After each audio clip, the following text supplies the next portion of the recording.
மேற்கு வங்கத்தில் மருத்துவ மாணவி கூட்டு பாலியல் வன்கொடுமை செய்யப்பட்ட சம்பவம் பெரும் அதிர்வலையை ஏற்படுத்தியுள்ளது. ஆண் நண்பர் மீது பெண்ணின் பெற்றோர் குற்றம் சாட்டியுள்ள நிலையில் 4 பேர் கைது செய்யப்பட்டுள்ளனர். அடுத்த கட்ட நடவடிக்கை என்ன?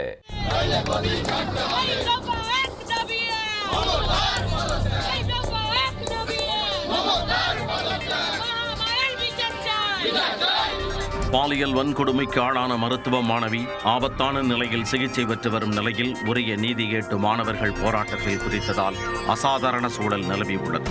மேற்கு வங்கத்தில் மாணவிகளின் பாதுகாப்பு கேள்விக்குறியாகி உள்ளதாக குற்றச்சாட்டு எடுத்துள்ள நிலையில் அரசு உரிய நடவடிக்கை எடுக்குமா?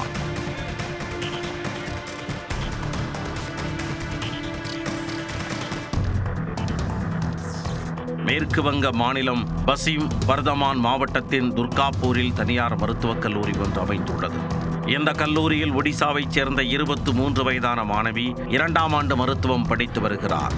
இவர் வெள்ளிக்கிழமை இரவில் 8:30 மணியளவில் கல்லூரி வளாகத்தில் இருந்து தனது ஆண் நண்பருடன் உணவு அருந்த வெளியே சென்றுள்ளார். ஆள் நடமாட்டம் இல்லாத இடத்தில் கல்லூரிக்கு வெளியே அடையாளம் தெரியாத 3 நபர்கள் அங்கு நின்றிருந்தனர்.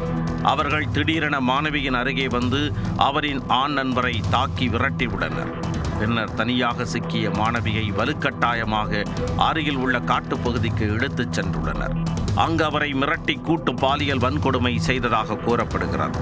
இது தொடர்பாக பாதிக்கப்பட்ட மாணவி தனது தோழிகளிடம் தெரிவித்துள்ளார். அதை கேட்டு அதிர்ச்சியடைந்த தோழிகள் அந்த மாணவியை அருகில் உள்ள தனியார் மருத்துவமனைக்கு அழைத்துச் சென்று அனுமதித்துள்ளனர். அத்துடன் மாணவியின் பெற்றோருக்கும் தகவல் கொடுத்துள்ளனர். உடனே பதறி அடித்துக் கொண்ட துர்காப்பூர் விரைந்த குடும்பத்தினர் போலீசில் புகார் அளித்துள்ளனர். புகாரின் பேரில் சம்பவ இடத்திற்கு சென்ற போலீசார் தடயங்களை சேகரித்து விசாரணையை தொடங்கினர்.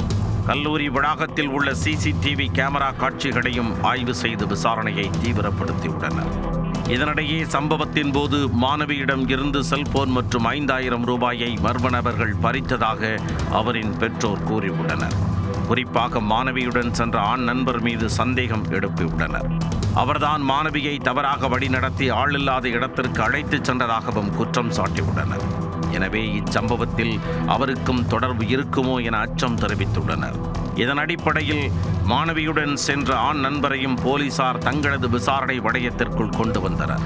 குற்றவாளிகளை விரைந்து கைது செய்து கடும் தண்டனை வழங்க கோரி மருத்துவ மாணவர்கள் போராட்டத்தில் குதித்துள்ளனர்.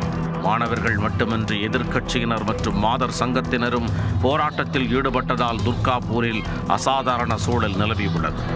ஏற்கனவே கடந்த ஆண்டு ஆகஸ்ட் மாதம் கொல்கத்தாவில் உள்ள RG கர் மருத்துவக் கல்லூரி மருத்துவமனையில் முதுநிலை பயிற்சி மருத்துவர் பாலியல் வன்கொடுமைக்கு உள்ளாக்கி கொலை செய்யப்பட்டார்.